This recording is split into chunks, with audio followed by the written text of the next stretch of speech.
Let me go. I can't. Ryan started for the door. He could no more leave than Cody. Nor did he want to. He was safe here. Safer than anywhere else he'd ever lived.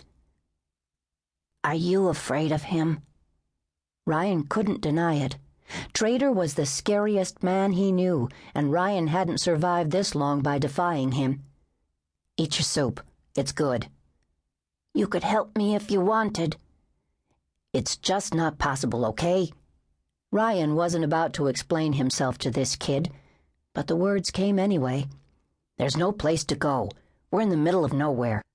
There were guards, he added to himself, and the dogs.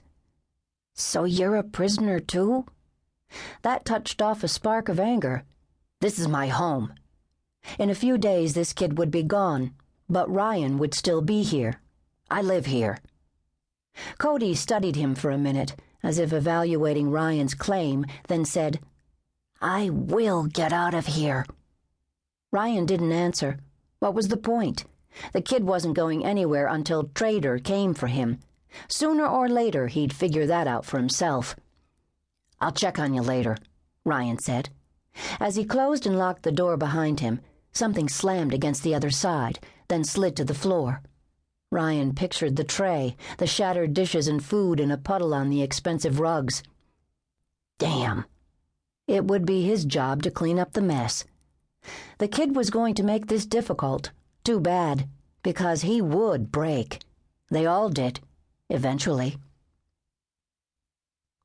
Chapter 1. He was big. 220 pounds at least. Visibly strong, and young.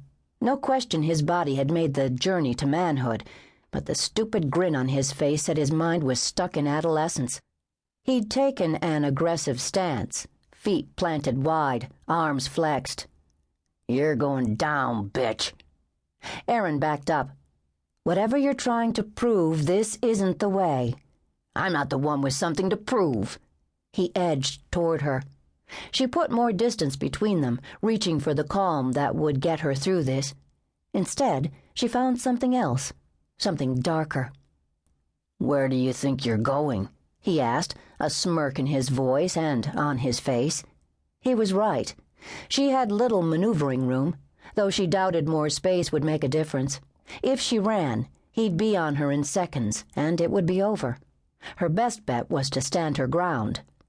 Look, she started. He made a sudden and unexpected grab for her, his big hands clamping brutally around her forearms. But the move was based on brute strength, not skill, and she twisted and brought one elbow up to slam into the underside of his chin. He grunted and released her. She backed again. The next time, she saw him coming and ducked and rolled out of reach. Back on her feet, she pivoted to face him again. You're quicker than you look, he said. And you're clumsier. The reply escaped before she could check herself, and he obviously didn't like it. Enough of this shit. He came at her again, fast and straight this time.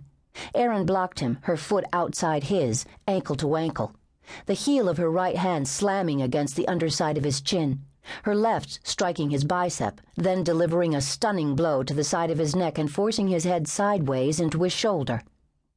At another time, the shock on his face might have been comical. But today, she wasn't laughing. She seized his elbow, twisted, and he landed on his back, hard. But she kept him rolling onto his stomach and jammed her knee against his kidney.